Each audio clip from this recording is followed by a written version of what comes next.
The smell of onions hitting hot iron at 6 in the evening. That was the signal. Supper was coming, and it was coming from One-Skillet, not because One-Skillet was stylish, because One-Skillet was all there was. A 10-inch cast iron pan, seasoned black from decades of daily use, handed from mother to daughter like jewelry nobody else would want. Everything that fed a family came out of that single circle of iron. Number 22 on this list is a supper most people under 40 have never even heard of. Number 14 started in plantation kitchens and ended up in diners across the Mississippi Delta before it vanished entirely. The American food industry did not kill these meals on purpose. It just made them unnecessary, and that was enough. So hit subscribe, because here are 25 cheap One-Skillet soul food suppers that have disappeared. Number 25, fried baloney, not deli sliced bologna on a sandwich. Thick cut rounds from the roll, scored around the edges so they would not curl, dropped into a skillet with a little grease until the outside blistered brown and the center puffed up like a dome. This was a Tuesday night supper in black households from Memphis to Mobile through the 1960s and 1970s. 2 slices per person, a piece of white bread underneath to catch the drippings, maybe a smear of yellow mustard if the jar was not empty. The whole thing cost less than $1 and took about 4 minutes to cook. Bologna was the cheapest protein at the corner store, and a cast iron skillet turned it into something that tasted better than it had any right to. Processed meat fell out of favor. Health columns shamed it. The children who grew up on fried bologna stopped buying it for their own kids, and the supper that held a household together on a lean night became something people were embarrassed to talk about. Number 24, scrambled eggs with tomatoes and onions. A can of stewed tomatoes, half an onion chopped rough, and 3 or 4 eggs beaten with a fork. The tomatoes went in first with the onion, cooked down in a skillet until most of the liquid burned off. Then the eggs got folded in and scrambled wet so the curds turned orange and soft. Eaten straight from the pan with a piece of cornbread or a cold biscuit left over from the morning. In rural Alabama and Mississippi, this was a full supper, not a breakfast. The eggs came from the yard. The tomatoes came from the pantry shelf. The onion came from the garden row behind the house. Nobody wrote a recipe for it because nobody thought it qualified as real cooking. It was just what you did when the icebox was bare and the store was closed. Number 23, pan-fried Spam. Before Spam became an internet punchline, it was a pantry staple in working-class black kitchens from the 1940s through the 1980s. Sliced into rectangles a 1/4 inch thick, fried in its own rendered fat until the edges turned crisp and dark brown, and the kitchen filled with that unmistakable salty, porky smell. Served with white rice and a generous pour of Louisiana hot sauce. Hormel introduced Spam in 1937, and the United States military made it famous during the Second World War, shipping millions of cans to soldiers overseas. After the war, it stayed in the South because it was shelf-stable, affordable, and it stretched. One 12-ounce can fed 3 people if you cut the slices thin enough and fried them right.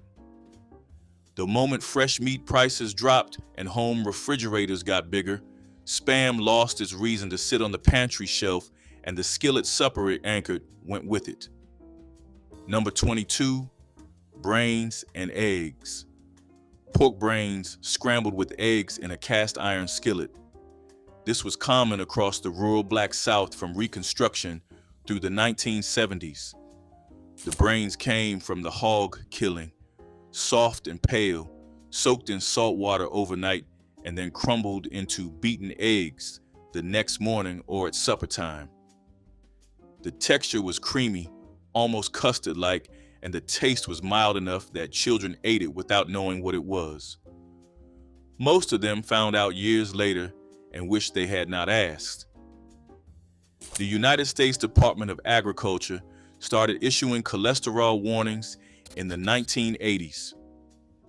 A single serving of pork brains contained over 1,100% of the recommended daily intake. The dish did not survive that number. Rose brand canned pork brains stayed on store shelves in the Deep South into the 2000s, but hardly anybody was buying them. Number 21, hoe cake. Not a fancy cornbread, a flat cake of cornmeal, water, and a pinch of salt, fried in lard on a hot skillet until the bottom turned golden brown and the top set firm enough to flip. The name came from field workers who cooked them on the flat blade of a garden hoe held over an open fire. By the 1950s, the hoe was gone, but the name stuck in black communities from the Carolinas to East Texas. Hoe cakes were supper when there was nothing else in the house. 2 or 3 of them stacked on a plate with a ladle of potlikker from whatever greens had been cooked earlier that week. They cost almost nothing to make. A bag of cornmeal lasted weeks, and the lard was rendered at home. The technique was simple enough that children learned it young. Jiffy cornbread mix and store-bought dinner rolls pushed them out by the time the 1980s arrived, and the word hoe cake itself started to sound old-fashioned. Number 20, smothered potatoes and onions. Sliced potatoes layered with sliced onions in a cast iron skillet covered with a tight lid and cooked low and slow until everything went soft and the edges turned golden brown. Some cooks added a little bacon grease for flavor. Others threw in a few slices of stricoline. No cream, no cheese, no butter, just potatoes, onions, seasoning, and thyme. This was a full supper in sharecropper families across the Delta, and it stayed on tables in black neighborhoods in Chicago, Detroit, and Gary well into the 1980s. It disappeared because it was too simple for a world that learned to expect more from a plate. Restaurants could not sell it. Cookbooks could not dress it up. It fed people, but it did not impress anybody, and that turned out to be fatal. Here is something that does not get said enough. The one-skillet supper was not a limitation. It was engineering. A woman with 6 children and a husband pulling second shift did not have time to wash 3 pots. She did not have the counter space for them. She did not have the fuel to keep 2 burners going all evening. The skillet was the answer to every constraint at once. 1 vessel, 1 burner, 1 cleanup. And the food that came out of it was not lesser food. It was concentrated food. Everything cooked together, flavors layered into each other, drippings became sauce, and nothing left that pan without purpose. The modern kitchen has a 6-burner range and a convection oven and a drawer full of specialty pans, and still cannot produce a meal with that kind of focused efficiency. The skillet was never the problem. The skillet was the solution. Number 19, ham and red-eye gravy. A thick slice of country ham, fried in a dry skillet until the fat rendered out and the lean edges went dark and tight. Then a pour of black coffee straight into the hot pan. That was the entire recipe.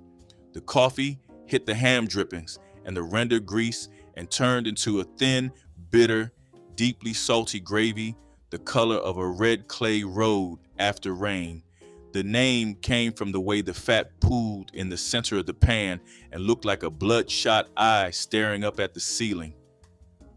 This supper goes back to the early 1800s, and in the rural black South, it lasted as a common weeknight meal through the mid-20th century. Country ham was cheap because it was preserved, not fresh. Salt cured and smoked over hickory, it could hang in a smokehouse for months without spoiling. A single thick slice fried properly could feed a grown man, and the red-eye gravy stretched it further when you poured it over rice or used a biscuit to sop up every last drop from the plate. Andrew Jackson is said to have demanded red-eye gravy from his cook at the Hermitage, and the dish was common in both black and white Southern kitchens for generations after that. But country ham stopped being cheap. By the 1990s, it became a specialty product, dry cured and aged, selling for $12 to $15 a pound at gourmet shops and mail order catalogs. The gravy followed the ham into extinction. Nobody makes red-eye gravy with store-bought deli ham because it does not work. The chemistry is wrong, the smoke is missing, the grease does not render the same way, and so the dish died with the ham that made it possible. Number 18, fried sweet potatoes, not baked, not candied, not whipped into a casserole with marshmallows on top. Peeled, sliced into rounds about a quarter-inch thick, and fried in a cast iron skillet with lard until the natural sugars caramelized and the edges went dark and crisp. Some cooks dusted them with a little brown sugar and cinnamon. Others left them completely plain because the sweetness of the potato was enough on its own. Sweet potatoes grew wild across the South and were one of the cheapest crops a family could raise in a small garden plot.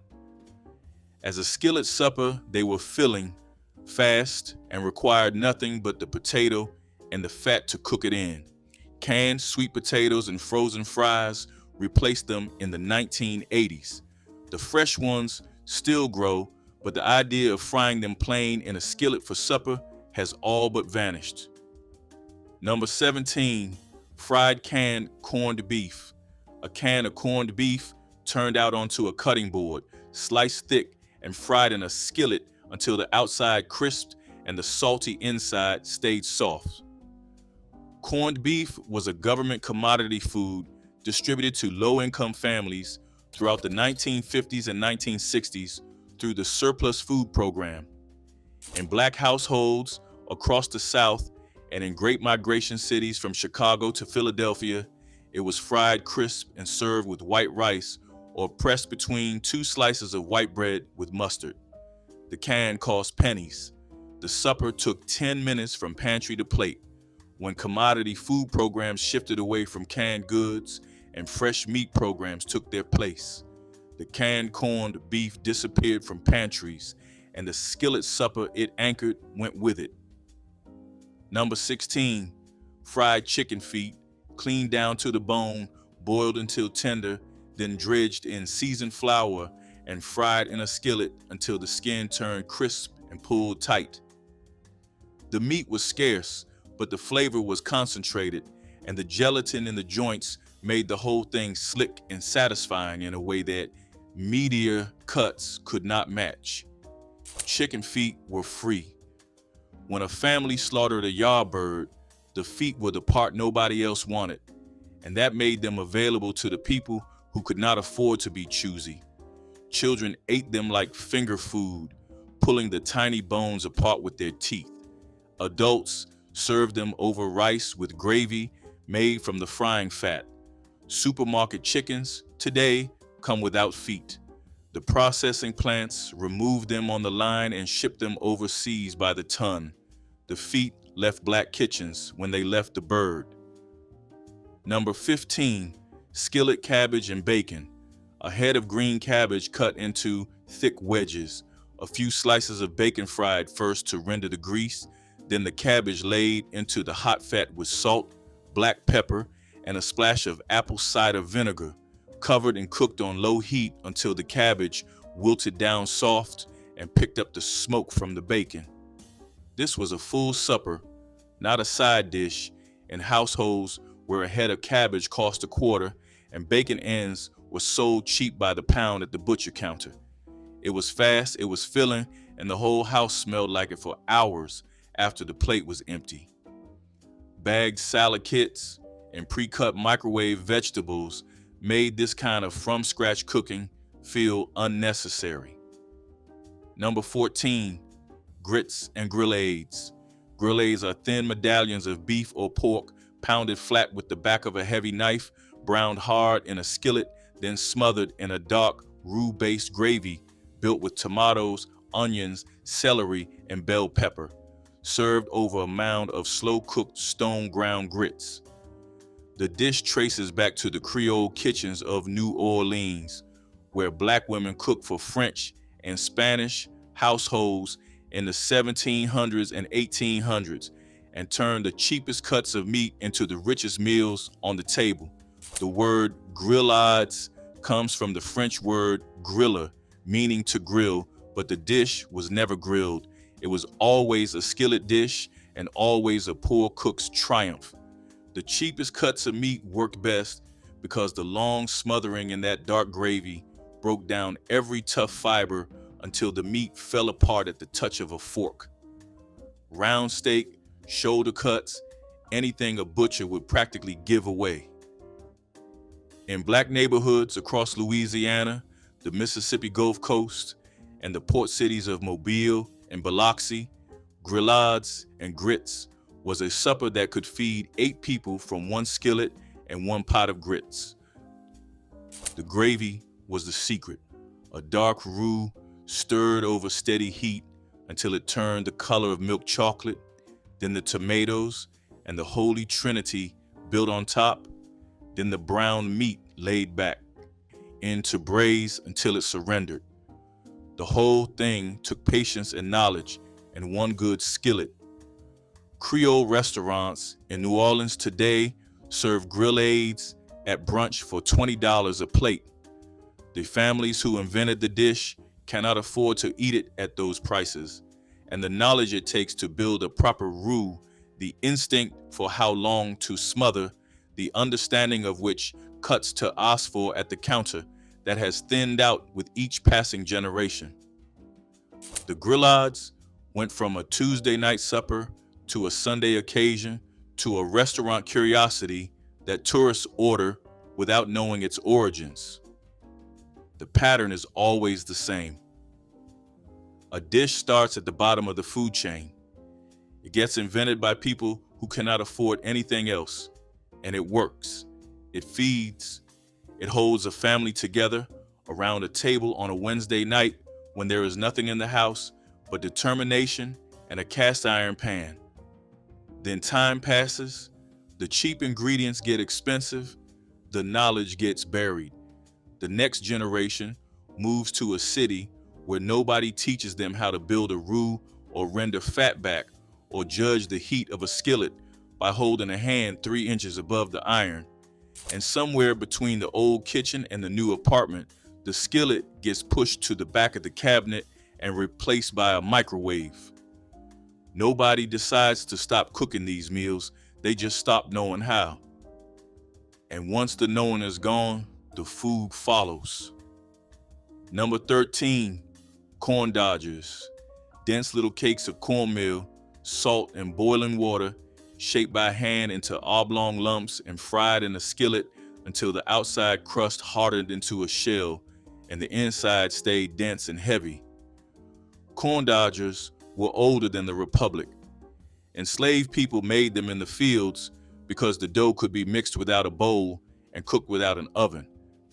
After emancipation, they stayed on black tables across the South as a fast, cheap supper, eaten with whatever greens or beans were available that day. By the 1970s, sliced bread and store-bought rolls had made them unnecessary, and the hands that knew how to shape them properly grew old and stopped. Number 12, stewed chicken wings in brown gravy. Not fried, not baked, not tossed in buffalo sauce. Stewed. The wings were floured and browned in a hot skillet, then covered with water and cooked on low heat until the meat pulled away from the bone and the liquid cooked down into a thick, dark brown gravy. Served over a plate of white rice. Wings were the part of the chicken nobody paid a premium for in the 1960s and 1970s. Families bought them by the 5-pound bag for next to nothing. The stewing method turned a bony, meatless cut into a supper with real body and depth. Then buffalo wings happened, The bar food explosion of the 1980s and 1990s turned chicken wings into a sports snack, and the price climbed year after year with the demand. Wings today are among the most expensive cuts per pound at the grocery store. The stewed version could not survive that economics. Number 11, pan-fried cube steak with onion gravy. Cube steak was bottom round, run through a mechanical tenderizer that punched a crosshatch pattern into the surface, dredged in seasoned flour and fried in a skillet, then buried under a pile of sliced onions with a ladle of water poured in to build the gravy as it cooked. Cube steak was the working family's answer to an expensive piece of beef. It was tough, it was thin, and it was cheap enough that you could buy 1.5 pounds and feed a family of 5. The onion gravy softened the meat and made it taste like something worth sitting down for. This was a Friday night supper in Black households from East Texas to the Carolinas through the 1980s. Cube steak is still sold today, but hardly anyone under 50 knows what to do with it in a skillet. Number 10, fried mackerel patties. Canned mackerel drained and mashed with a beaten egg, crumbled leftover cornbread, and diced onion, shaped into flat cakes the size of a palm, and fried in a skillet until both sides browned crisp. Canned mackerel was cheaper than canned tuna and had more flavor than canned salmon. It sat on the shelf of every Black-owned grocery store and corner market in the South through the 1960s. The patties were crisp on the outside, soft and flaky inside, and they stretched one small can into a full supper for a family of 4 when served with rice and hot sauce. When canned tuna marketing campaigns dominated the shelves and supermarkets consolidated, mackerel lost its spot. The patties lost their reason to exist. Number 9, fried Vienna sausages. Tiny canned sausages split lengthwise and laid cut side down in a hot skillet until the flat surface browned and the casing tightened and snapped under the heat, served with saltine crackers or a slice of white bread folded over. Vienna sausages were a dime store protein, sold in small pull-top cans stacked on the shelf next to the sardines and potted meat at every corner store in the South. In Black households, they were a quick weeknight supper when the grocery money was short and nothing else was on hand. A mother could open 2 cans, fry the sausages in 5 minutes, and put food in front of her children before the news came on. Children loved the salty, snappy taste of them. Adults ate them without complaint because they were cheap and they were there. The sausages still sit on store shelves today, but nobody fries them anymore. They come out of the can cold and go straight onto the plate, which is an entirely different meal. Number 8, Fatback and molasses. A thick slab of fatback scored with a knife and fried in its own rendered grease until the edges went crisp and the fat turned translucent and sauce. Served on a tin plate with a pour of blackstrap molasses alongside for dipping. This was survival food in the purest sense, pure fat and pure sugar, and together they delivered the calories that a body doing hard, physical labor needed when there was nothing else available to eat. Sharecroppers ate this after a day in the cotton. Sawmill workers ate this in logging camps. It lasted as a home supper across the rural Deep South through the 1960s. The decline of both home-rendered lard and blackstrap molasses from grocery store shelves, combined with changing nutritional awareness, ended it. Number 7, pan-fried venison steak. Deer meat was not a luxury in the rural Black South. It was what showed up when a man went into the woods with a rifle and came back with something for the family table. The backstrap, or the hind quarter, was sliced into thick steaks, seasoned with nothing more than salt and coarse black pepper, and fried fast in a ripping hot skillet with bacon grease. The timing was everything. Cooked past medium and the meat turned to leather. Cooked right, pulled from the heat at the moment the juices started to bead on the surface, and it was tender enough to cut with the side of a fork. In Black communities across Alabama, Mississippi, Arkansas, and the piney woods of East Texas, venison was a regular part of the diet from autumn through early spring. Hunting was not recreation. It was food procurement, the same way a garden was food procurement. A single buck could fill a chest freezer and keep a family in protein for weeks, and the skillet was the fastest way to get that meat from the freezer to the plate on a Tuesday night. The game laws changed everything. Hunting licenses, bag limits, seasonal restrictions, and the steady loss of open land to private ownership pushed subsistence hunting out of reach for many rural Black families by the 1980s and 1990s. A man who once walked out his back door and into the woods now needed a license, a tag, permission from a landowner, and a truck to haul the deer out. The men who knew the woods got older. Their sons and grandsons moved to cities where there were no woods and no one to teach them. And the pan-fried venison steak, a supper that had been on Black tables for centuries without anyone thinking of it as special, went from an ordinary Wednesday meal to a rare occasion to a memory that fewer and fewer people carry. Number 6, stewed tomatoes with sugar and bread. A can of whole tomatoes broken apart in a skillet with a knob of butter and a heaping spoonful of white sugar, heated until the juice thickened and the tomato chunks went soft. Then torn pieces of day-old white bread stirred in to soak it all up. This was a complete supper. The sweetness cut the acid of the tomatoes, the bread gave it body, and the whole thing was ready in under 10 minutes. It was common in Black kitchens from Virginia to Louisiana through the 1950s and 1960s. It sounds strange to anyone who did not grow up eating it. It tasted like home to anyone who did. That gap is why it disappeared. The people who loved it could never explain it to the people who had not tried it. Number 5, lace cornbread. Cornmeal batter mixed thin as crepe batter and poured into a screaming hot, well-greased skillet so it spread out in a lacy pattern full of crisp holes and thin bridges. Cooked fast on high heat until the edges browned and the whole thing could be flipped in one piece like a pancake. The texture was pure crunch, nothing soft about it, and it shattered when you bit through it. Lace cornbread was a specialty of the Mississippi Delta and the Alabama Black Belt, made by women who knew exactly how thin to mix the batter and exactly how hot the grease needed to be.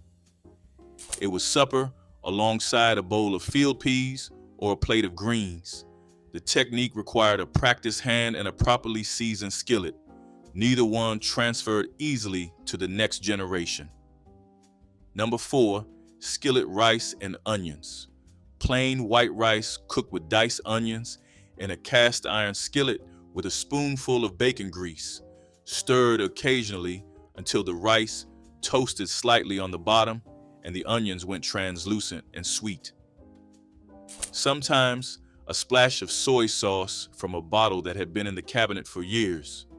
Sometimes just salt and black pepper. This was not a side dish. This was the meal. In households where the grocery money ran out before the month did, skillet rice and onions was what appeared on the table 3 or 4 nights in a row without apology. It cost almost nothing. It filled the belly. It kept body and soul connected until payday. Nobody talks about it now because nobody wants to remember that rice and onions was all there was. Number 3, fried apples. Sliced tart apples laid into a skillet with butter, white sugar, and a heavy dusting of cinnamon, cooked on medium heat until the slices went soft and the juice reduced into a thick caramel glaze. In the Appalachian foothills and across the Piedmont, where Black communities and white communities shared the same orchards and the same hard times, fried apples were a supper course, not a dessert. Eaten with cornbread or biscuits, they were the main dish when the fruit was in season and there was nothing else to put on the table. Fall was fried apple season. The smell of cinnamon and browning butter carried through the screen door and out into the yard. Local orchards gave way to housing developments. Apples became supermarket imports shipped in from Washington State. The skillet version disappeared with the trees that made it possible. Number 2, creamed chipped beef. Thin shaved dried beef rehydrated in a skillet with butter and flour to make a thick, salty white cream gravy poured over toast or split biscuits. The military called it by a name that cannot be repeated in polite company. It came home with black veterans after the Second World War and the Korean War, and it stayed in their kitchens for decades after the uniform came off. The dried beef was sold in small glass jars at every grocery store in America for less than $1. The gravy was heavy, salty, and fast to make. By the 1990s, the frozen food aisle had turned it into a microwavable tray, and the homemade version stopped being worth the trouble. The glass jars grew harder to find. The veterans who carried the recipe home from the mess hall got older and quieter, and most of them never wrote it down. Number 1, skillet spaghetti. Not Italian spaghetti, soul food spaghetti, ground beef browned in a cast iron skillet, a can of tomato sauce poured over it, the dried noodles broken in half and laid right into the same pan with enough water to cook them through without ever touching a separate pot. Everything in one skillet, no colander, no boiling water on a second burner. The noodles absorbed the meat sauce as they softened, and the whole thing came out thick, sticky, almost like a casserole, and nothing like what any Italian grandmother would recognize. This was a Black American invention, a working class adaptation of an immigrant food that got reworked into something entirely new. It fed families across the South and the Great Migration cities from the 1950s through the 1990s. It was cheap, it was enormous. One skillet made enough for 6 people, and the leftovers went into the refrigerator for tomorrow. And it has disappeared, not because the ingredients are gone, but because the method is gone. The next generation boils the noodles in a separate pot. They use jar sauce from the store. They follow the directions on the back of the box. The skillet spaghetti was never really about spaghetti. It was about understanding that one pan could do everything if you knew your heat and your timing and your patience. That knowledge is what vanished. Number 21, hot water cornbread. The hot water cornbread was the trick that separated grandmothers who could cook from those who only thought they could. Yellow cornmeal went into a wide bowl with a heavy shake of salt on top, and boiling water poured straight from the tea kettle while a wooden spoon stirred fast. The dough firmed up into a thick paste hot enough to burn your hand if you rushed it. Patties were shaped between 2 wet palms and dropped into half an inch of hot bacon grease in a heavy skillet. 2 minutes aside, crisp golden outside, steamy and soft inside. No oven, no rising time, no buttermilk needed, no eggs to spare. A working mother in Mississippi could put a stack of 6 on the table in under 15 minutes, alongside greens and beans and whatever scrap of pork was bubbling in the pot. Black grandmothers in the Mississippi Delta swore the trick was the tea kettle, not the cornmeal. Hot water cornbread was speed cooking before anybody invented the term. Mustard greens and potlikker was one of those suppers where the broth was more important than anything solid in the pot. A piece of fatback or a smoked neck bone went into the pot first with water and onion, brought to a boil until the fat rendered and the water turned gold. Then a full mess of mustard greens, washed 3 times because grit in greens is a character flaw, stripped from their stems and torn, went in and cooked down hard for 15 to 20 minutes. Mustard greens cooked faster than collards. which was the whole point on a weeknight when nobody had time for a 2-hour simmer. The potlikker that resulted was thick with minerals and fat and so deeply flavored that the real supper was what you drank, not what you chewed. You poured it over cornbread in a bowl, you sipped it straight. Some elders drank it as medicine, and they weren't wrong. Potlikker carried iron, calcium, and vitamins that kept undernourished communities nourished when nothing else could. Number 23, fried bologna sandwiches. And by 1983, when generic store brand bologna sat at under $1 a pound and Oscar Mayer ran closer to $2, black mothers across the Midwest had perfected the art of frying both. A thick slice went into a hot grease pan with a small slit cut into each side to keep it from puffing up like a balloon. The edges crisp to brown, the middle stayed soft, and the smell filled the kitchen in under a minute.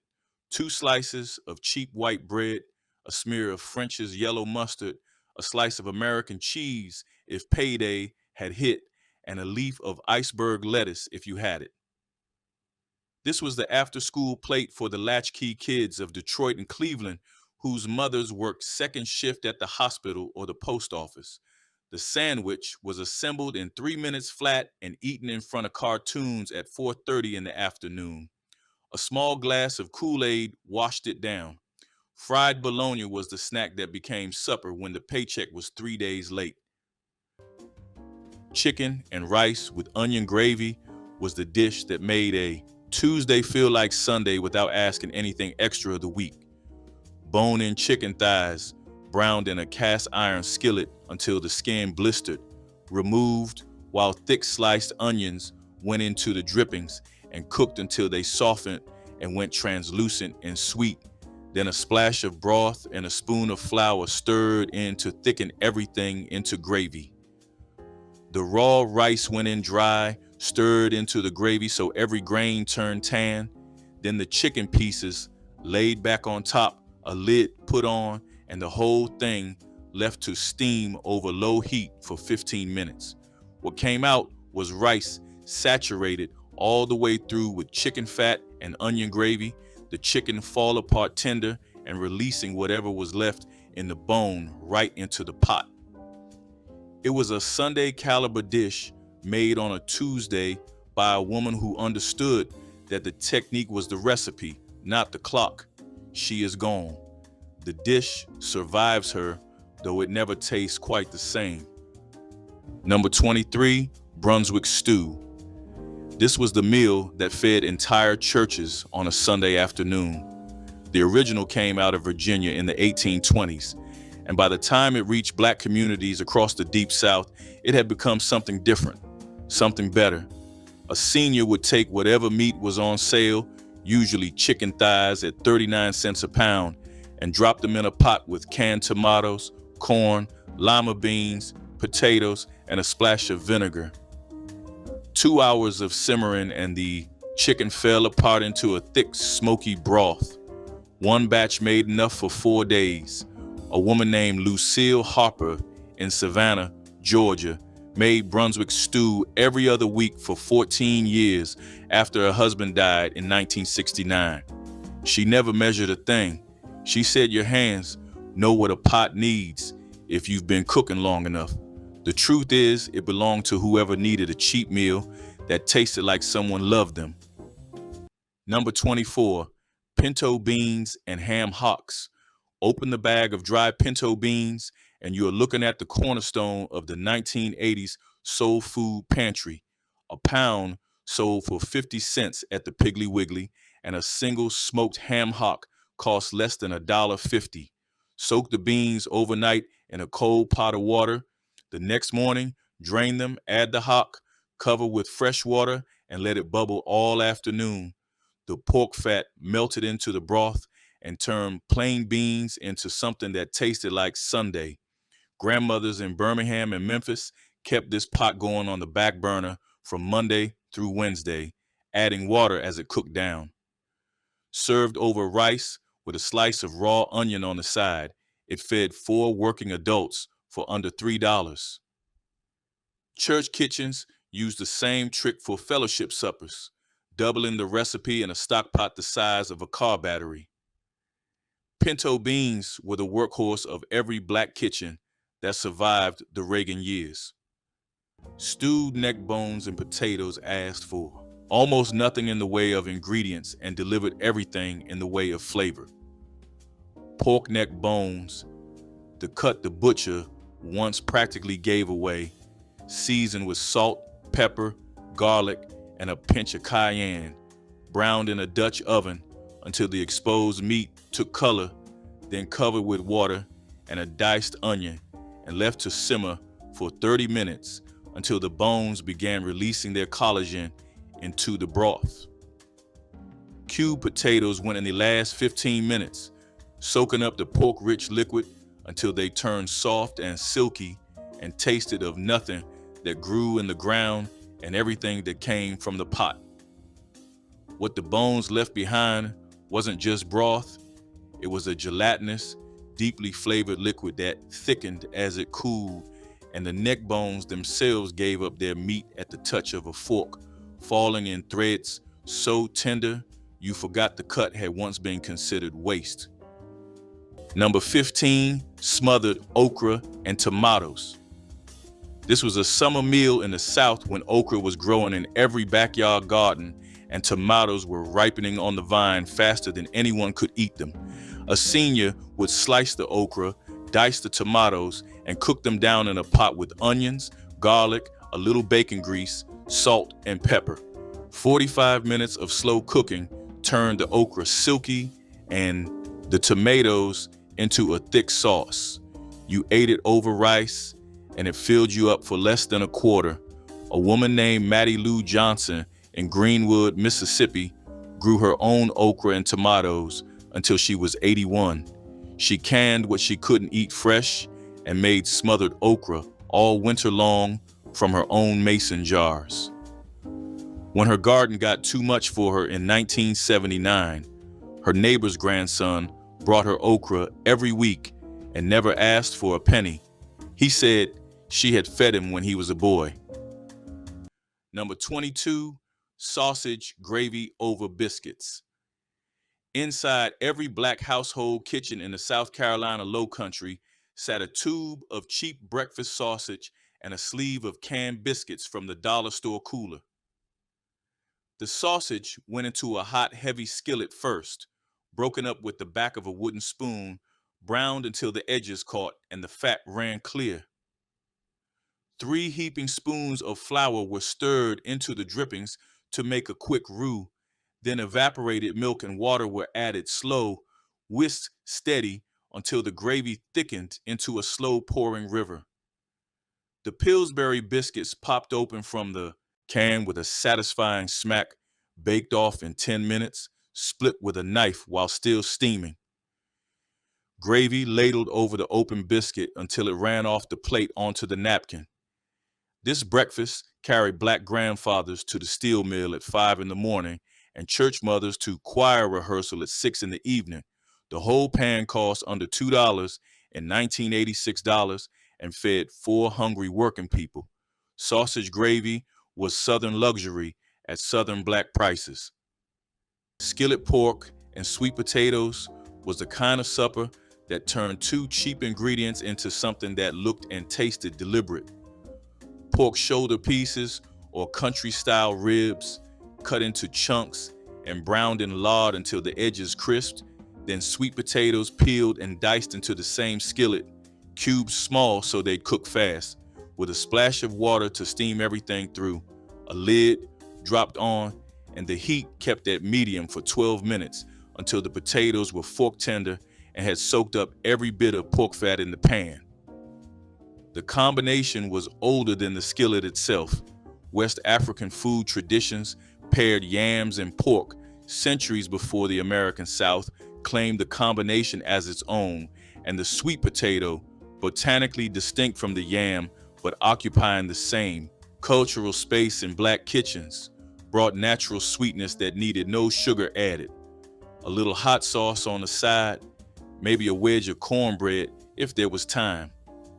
Done. Number 25, tomato and okra pilau. This was a low-country meal that traveled from the rice fields of South Carolina into every kitchen where a black woman knew how to stretch a dollar. A can of tomatoes, a handful of okra, a cup of rice, a spoonful of bacon grease, salt, and water.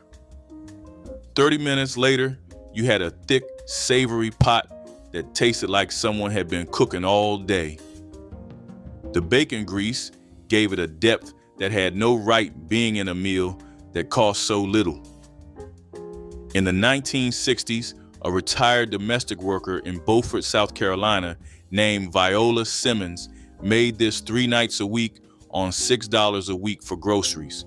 The whole pot cost less than 50 cents and fed her for 2 days.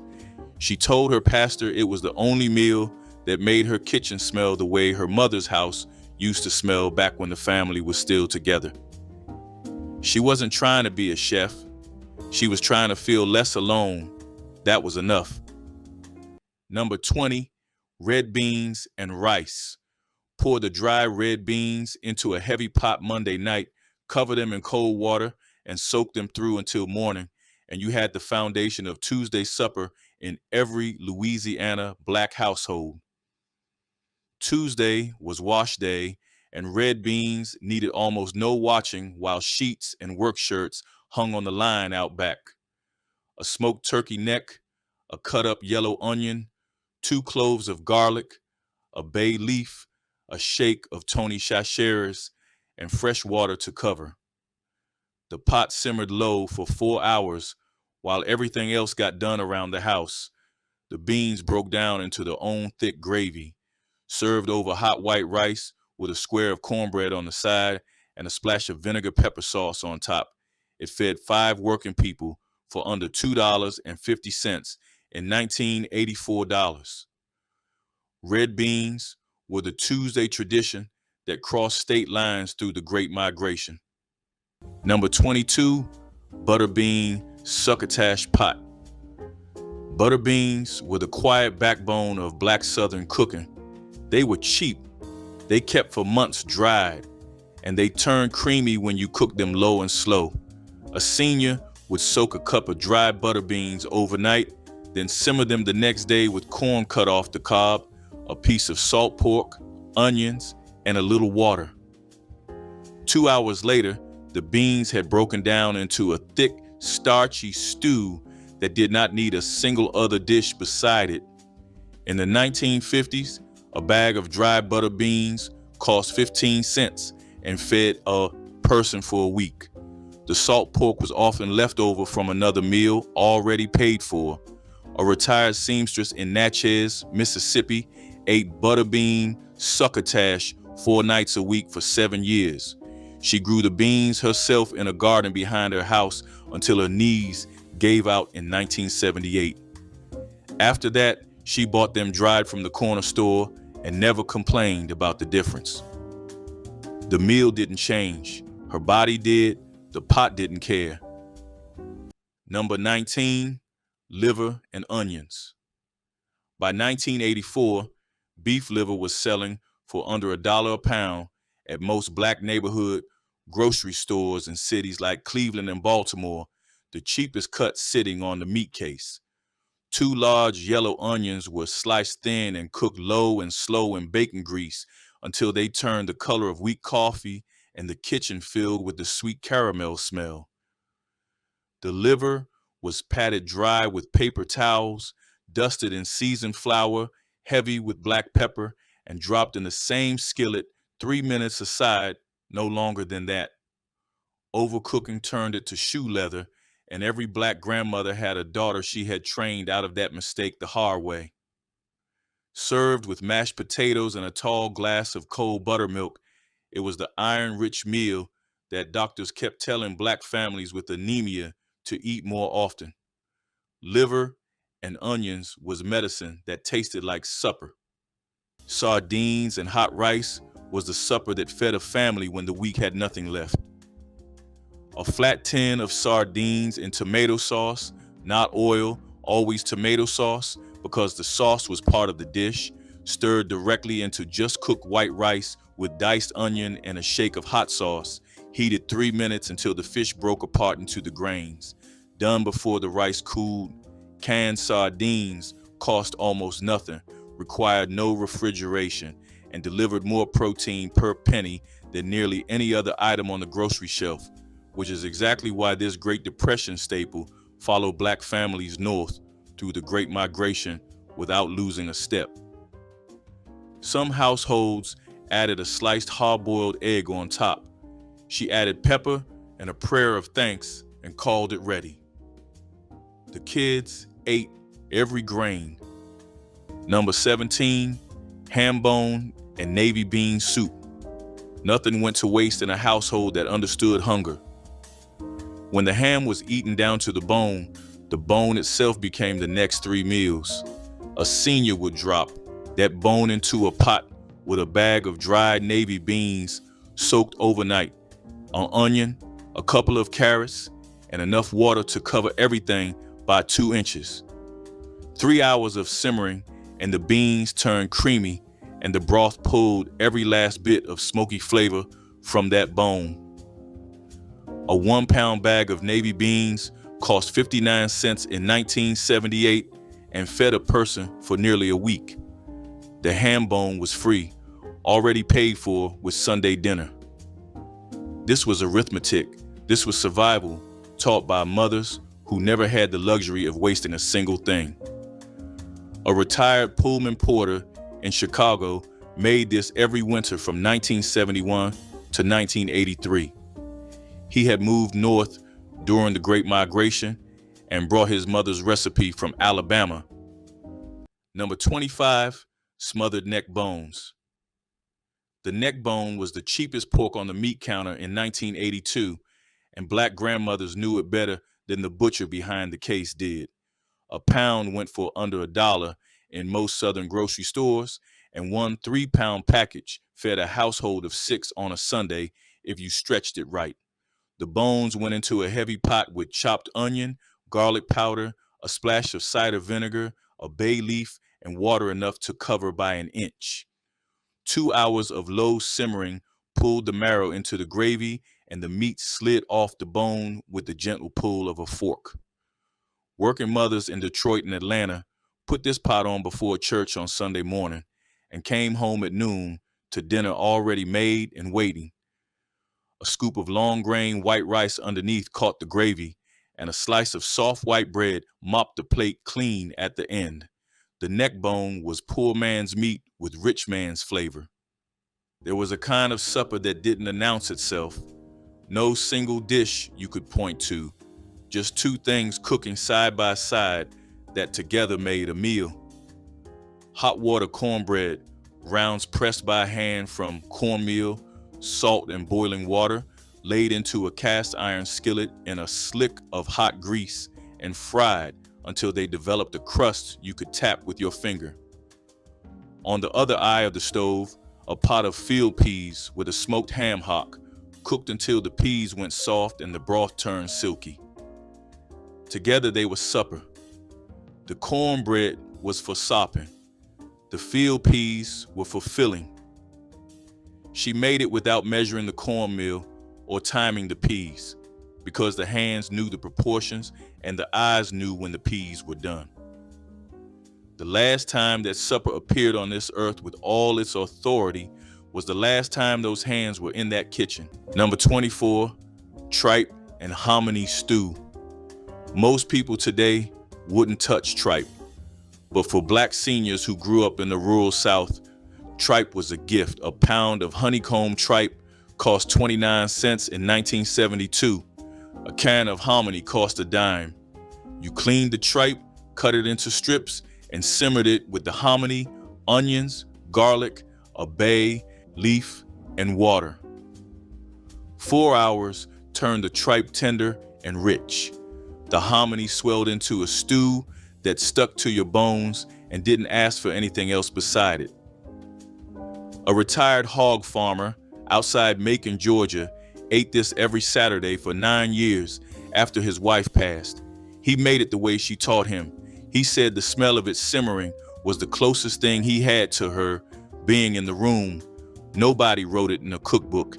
It kept a man fed and whole when the house felt too empty to bear.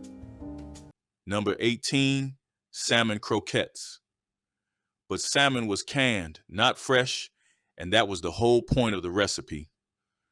A 14-ounce tin of pink salmon from the Piggly Wiggly sat at $1.20 in 1985, and one can feed a family of 4 when stretched correctly with the right binder. The fish was flaked into a wide mixing bowl, bones and all, mixed with yellow cornmeal, a beaten egg, finely chopped onion, a shake of Old Bay, and a dash of cracked black pepper.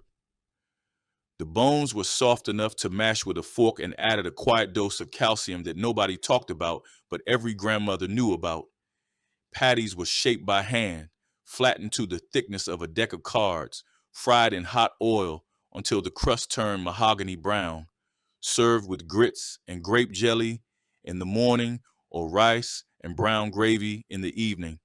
The croquette was the black southern dish that traveled north during the Great Migration and stayed on the Sunday breakfast table. Salmon croquettes were the Depression recipe that outlived the Depression. 25 suppers, all of them cheap, all of them made in a single cast iron skillet, and all of them slipping out of the hands of the people who made them. The women who cooked these meals did not think of themselves as chefs. They called themselves tired. They came home from long days, and they fed their families with whatever was in the pantry and whatever fit in that one iron pan. And the food they made was honest, and it was filling, and it held people together on nights when nothing else could. If any of these suppers lived in your kitchen, try making one this week. Fry an apple, brown a thick slice of baloney, cook the spaghetti in the sauce the way it was meant to be done. Drop the name of the One-Skillet supper your family lived on in the comments.